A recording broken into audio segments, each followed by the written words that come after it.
Hello friends, આજે આપણે જોવાનું છે કમ્પોઝિટ સેક્શનનો એક્ઝામ્પલ. તો રકમ આપણે પહેલાં જોઈ લઈએ. અ 400 mm square concrete column is reinforced with 4 mile steel bar of 16 mm diameter. This composite section is subjected to axial compressive load of 800 kN. If modular ratio of steel to concrete is 16, then find force resist by each material of the section. હવે આપણે આનું solution જોઈ લઈએ. અહીંયા તમને 400 mm નો square concrete column આપેલો છે. 400 mm નો square means કે ચોરસ કોન્ક્રીટનો એક કોલમ આપેલો છે જે આપણે અહીંયા દોરેલો છે. એની અંદર 4 માઇલ સ્ટીલના સળિયા તમે અહીંયા જોઈ શકો છો. 1 2 3 અને 4 આ 4 માઇલ સ્ટીલના સળિયા જે છે એ રેન્ફોર્સ કરેલા છે. મીન્સ કે આપણે તમે જનરલી કોન્ક્રીટનો કોલમ જોયેલો હોય છે, કોન્ક્રીટનો કોલમ તમે જોઈ જ હશે. એ કોલમની જ અહીંયા વાત છે. એની અંદર બી તમે જુઓ તો 4 સળિયા જે છે એ અંદર નાખેલા હોય છે અને કોન્ક્રીટનો કોલમ હોય છે. તો 4 માઇલ સ્ટીલના સળિયા જે છે એ અહીંયા નાખેલા છે. ડાયામીટર કેટલો આપેલો છે તો તમે અહીંયા જોઈ શકો છો કે 16 આપણે બતાવેલો છે 16. ડાયામીટર જે છે એને આપણે વ્યાસ કહીએ છીએ અને એને આપણે 5 વડે ઇન્ડિકેટ કરીએ છીએ. Okay. This composite section is subjected to axial compressive load of 800 kN. આપણે એક્સિયલ કોમ્પ્રેસિવ લોડ લગાવવાનો છે. કેટલા ન્યૂટનનો લગાવવાનો છે? 800 kN.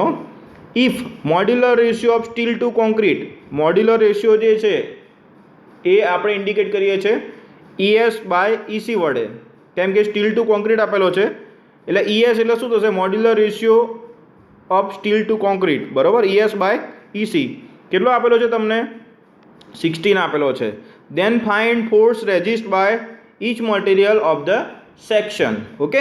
તો તમારે દરેક મટીરિયલ ઉપર કેટલું લોડ આવે છે એ તમારે ફાઇન્ડ આઉટ કરવાનું છે. તો અહીંયા તમે સૌથી પહેલાં તમારે શું કરવાનું છે? તો સૌથી પહેલાં તો તમારે રોડ જે છે, જે સ્ટીલ બાર આપેલા છે એનો એરિયા ફાઇન્ડ આઉટ કરવાનો છે. અને એનો એરિયા શોધવા માટે તમે શું કરશો? તો ટોટલ અહીંયા નંબર ઓફ રોડ કેટલા છે? તો નંબર ઓફ રોડ તમને આપેલા છે 4. ઓકે.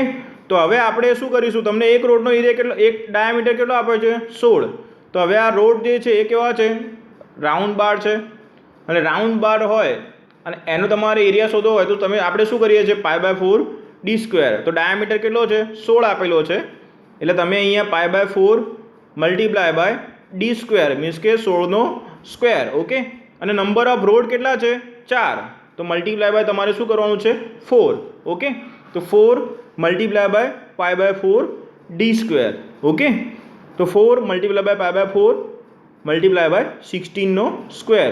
અને આનો તમે કેલ્સીની અંદર આન્સર ફાઇન્ડ આઉટ કરશો તો તમને ફાઇનલ આન્સર મળશે 804.25 mm². એરિયા છે d² આવે છે એટલે આપણે mm² વડે ઇન્ડિકેટ કરીએ છીએ. હવે આપણે અહીંયા આ જે એરિયા શોધ્યો એ કોનો શોધ્યો? તો એરિયા ઓફ સ્ટીલ. હવે આપણે ફાઇન્ડ આઉટ કરવાનું છે એરિયા ઓફ કોન્ક્રીટ. તો કોન્ક્રીટનો એરિયા શોધવા માટે શું કરીશું? તો કોન્ક્રીટનો આપણે એરિયા ફાઇન્ડ આઉટ કરવા માટે સૌથી પહેલાં તો તમને અહીંયા કોન્ક્રીટ જે છે એ કેવો, કોન્ક્રીટનો જે સ્લેબ છે કેવો આપેલો છે? સ્ક્વેર આપેલો છે, ચોરસ આપેલો છે. તો ચોરસનો એરિયા બરાબર શું થાય? લંબાઈ ગુણ્યા પહોળાઈ. પણ ચોરસ છે એટલે લંબાઈ જે છે જેટલી લંબાઈ હશે એટલી જ પહોળાઈ હશે. તો 400 મલ્ટીપ્લાય બાય 400 કરવાનો છે. એટલે 400 મલ્ટીપ્લાય બાય 400 કરશો એટલે તમને ટોટલ ચોરસનો એરિયા મળી જશે, બરાબર. પણ એની અંદર 4 જે છે એ સળિયા નાખેલા છે અને એ જ્યાં સળિયા છે ત્યાં કોન્ક્રીટનું મટીરિયલ છે નહીં. કોન્ક્રીટનું મટીરિયલ સળિયાની આજુબાજુમાં છે. એટલે આપણે 4 જે સળિયા જે નાખેલા છે એનો એરિયા શું કરવો પડે? બાદ કરવો પડે. એટલે આપણે અહીંયા 804.25 જે છે એટલો એરિયા શું કરવો પડશે? બાદ કરવો પડશે. ખબર પડે છે? ફરીથી એકવાર જો અહીં આગળ આપણે પહેલાં શું કરવાનું છે? તો પહેલાં ચોરસ જે છે એનો એરિયા શોધવાનો છે. એમાં નંબર ઓફ સ્ટીલ બાર જે છે, બરાબર, જેટલા 4 હોય તો 4 સળિયાનો એરિયા બાદ કરવાનો. 6 આપેલા હોય તો 6 સળિયાનો એરિયા બાદ કરવાનો, બરાબર. અને એનો તમે ફાઇનલ આન્સર લાવશો તો તમને ફાઇનલ આન્સર મળશે 195.75 mm². ઓકે, બીજું તમને રકમની અંદર શું આપેલું છે? તો અક્ષીયલ કોમ્પ્રેસિવ લોડ તમને આપેલો છે, તો એ આપણે મૂક્યો છે P બરાબર 800 કિલો ન્યૂટન અને modular ratio ES by EC બરાબર તમને શું આપેલો છે? 16 આપેલો છે. ઓકે,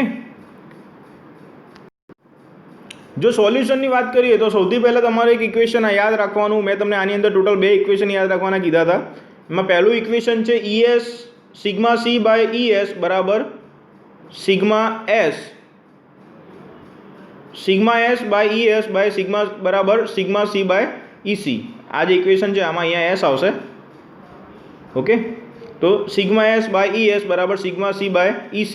એમાંથી તમે સિગ્મા S ને કરતા બનાવશો તો આ ES છે એ ઉપર જતું રહેશે, તો તમને નીચે ઇક્વેશન મળશે સિગ્મા S બરાબર ES by EC multiply by sigma C. બરાબર, પણ તમને રકમની અંદર ES બાય EC મીન્સ કે જે મોડ્યુલર રેશિયો છે એ કેટલો આપેલો છે? 16 આપેલો છે. ઓકે, તો તમે વેલ્યુ પુટ કરશો અહીંયા આગળ. વેલ્યુ આપણે અહીંયા પુટ કરીશું ES બાય EC ની વેલ્યુ કેટલી મૂકીશું? 16. તો તમને ફાઇનલી આ ઇક્વેશન મળશે સિગ્મા S બરાબર 16 સિગ્મા C. ઓકે, હવે બીજું ઇક્વેશન આપણે જોવાનું છે. તો જે ટોટલ લોડ છે, કોમ્પ્રેસિવ લોડ ટોટલ આપ્યો છે એ બંને મટીરિયલની અંદર વહેંચાય છે, પણ કેટલો વહેંચાય છે એ આપણને અત્યારે ખબર છે નહીં. તો આપણે શું કરીશું? તો અહીંયા ટોટલ લોડ છે P બરાબર sigma S AS plus sigma C AC. આ સેકન્ડ ઇક્વેશન છે જે તમારે યાદ રાખવાનું છે. ફર્સ્ટ વન આ છે અને સેકન્ડ વન છે આ બે ઇક્વેશન તમારે યાદ રાખવાના છે. P ની જે વેલ્યુ છે એ તમને રકમની અંદર આપેલી છે એટલે તમે મૂકી દો 800 મલ્ટીપ્લાય બાય 10⁻³ સિગ્મા S જેની વેલ્યુ તમને અહીંયા આપેલી છે. કેટલી આપેલી છે? જો અહીંયા આગળ 16 સિગ્મા C. તો અહીંયા આપણે સિગ્મા S ની વેલ્યુ જે છે એ મૂકી 16 સિગ્મા C. AS એરિયા આપણે આગળ શોધ્યો, કેટલો શોધ્યો છે? 804.25. એ જ રીતે આપણે સિગ્મા C જે છે એની વેલ્યુ છે નહીં તો એમને એમ ટર્મ મૂકી દીધું, અને AC જેની વેલ્યુ આપેલી છે 159,199.75 એ બી આપણે મૂકી દીધી. અને તમે આ બંનેનું સમેશન કરશો, અહીંયા જો આ બંનેનું તમે સમેશન કરશો તો તમને ફાઇનલ આન્સર મળે છે 172,063.75 સિગ્મા C. કઈ રીતે કરશો? તો સૌથી પહેલાં તમારે 804.25 મલ્ટીપ્લાય બાય શું કરવું પડશે? આનું અને આનું પહેલાં મલ્ટિપ્લિકેશન કરો. 16 મલ્ટીપ્લાય બાય 804.25 બંનેનું મલ્ટિપ્લિકેશન કરો, પ્લસ આ જે છે એમાં એડ કરો, અને સિગ્મા C જે છે એ બંનેમાંથી કોમન કાઢ દો. બરાબર, હવે તમે અહીંયા જોઈ શકો છો તો 172,063.75 છે એ શું થશે? તો અહીંયા 800ના છેદમાં આવશે, તો 800 ગુણ્યા 10⁻³ ભાગ્યા તમે 172,063.75 કરશો તો તમને સિગ્મા C નો ફાઇનલ આન્સર જે છે એ મળે છે 4.65 ન્યૂટન પર mm². બરાબર, આ તમને શું મળ્યું? સિગ્મા C મળ્યો. હવે આ સિગ્મા C ની જે વેલ્યુ છે એ તમે અહીંયા પુટ કરશો તો તમને સિગ્મા S મળશે. તો આપણે શું કરીએ છીએ? જો અહીંયા આગળ સિગ્મા S બરાબર 16 સિગ્મા C આપેલો છે. હવે સિગ્મા C ની વેલ્યુ કેટલી છે? 4.65 છે. તો એની વેલ્યુ આપણે અહીંયા પુટ કરી તો 16 મલ્ટીપ્લાય બાય 4.65 તો તમને ફાઇનલ આન્સર મળે છે. કેટલો મળે છે? 74.4 ન્યૂટન પર mm². ઓકે, હવે આ જે વેલ્યુ મળી એ તમને શાની મળી? તો તમને અહીંયા બંને જે વેલ્યુ મળે છે 1 અને 2 એ શાની મળી? સ્ટ્રેસની મળી. તમારે શું શોધવાનું છે? લોડ શોધવાનો છે. તો હવે લોડ શોધવા માટે આપણે શું કરીશું? તો તમને ખબર છે કે સિગ્મા બરાબર શું થાય છે? ફોર્સ અપોન એરિયા, મીન્સ કે લોડ અપોન એરિયા. તો મારે લોડ ફાઇન્ડ આઉટ કરવાનો હોય તો શું કરવું પડે? તો સિગ્મા મલ્ટીપ્લાય બાય A. તો P બરાબર શું થશે? Sigma multiply by A. તો આપણે અહીંયા આગળ સ્ટીલની વાત કરતા હોય, લોડ ઓન સ્ટીલ મીન્સ કે સ્ટીલ ઉપર લાગતો લોડ મારે શોધવો હોય તો શું કરવું પડે?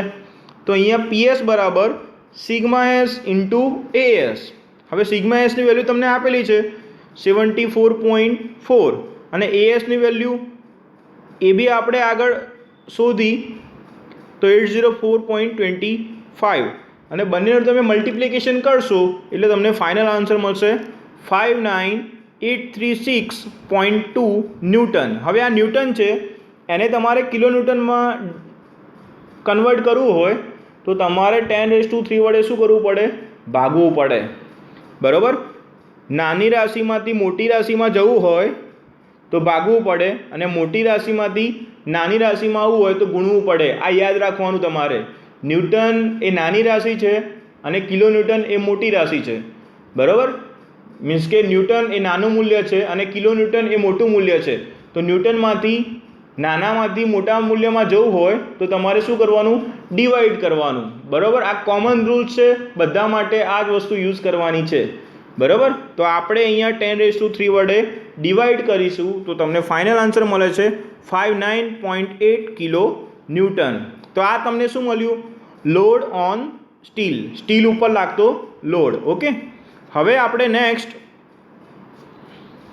લોડ ઓન કોન્ક્રીટ, મીન્સ કે કોન્ક્રીટ ઉપર લાગતો લોડ જે છે એ આપણે શોધવાનો છે. તો કોન્ક્રીટ ઉપર લાગતો લોડ શોધવા માટે પણ સેમ જ ઇક્વેશન કે સિગ્મા બરાબર ફોર્સ બાય એરિયા અથવા તો લોડ બાય એરિયા. તો પી જે છે એને ફરીથી કરતાં બનાવશો તો તમને શું મળશે? Sigma multiply by area. Okay. તો અહીંયા આપણે કોન્ક્રીટની વાત કરીએ છીએ તો અહીંયા સિગ્મા સી લઈશું. એ જ રીતે એરિયા બી કોનો લેવો પડશે? કોન્ક્રીટનો લેવો પડશે. તો તમને લોડ કોનો મળશે? કોન્ક્રીટનો મળશે. એટલે લોડ જે છે એને PC વડે બતાવીએ છીએ. સ્ટ્રેસ જે છે, સ્ટ્રેસ ઓન કોન્ક્રીટ, એને સિગ્મા સી વડે બતાવીએ છીએ. અને એરિયા ઓફ કોન્ક્રીટ એને આપણે AC વડે બતાવીએ છીએ, બરાબર. તો હવે આ ઇક્વેશન આપણે અહીંયા મૂક્યું છે. PC બરાબર sigma C into AC. Okay. Sigma સીની જે વેલ્યુ છે આપણે આગળ શોધીએ પ્રમાણે 4.65 છે, અને ACની જે વેલ્યુ છે એ આપણે સોલ્યુશનની શરૂઆતમાં શોધી તો એ વેલ્યુ કેટલી છે? 195.75. ઓકે.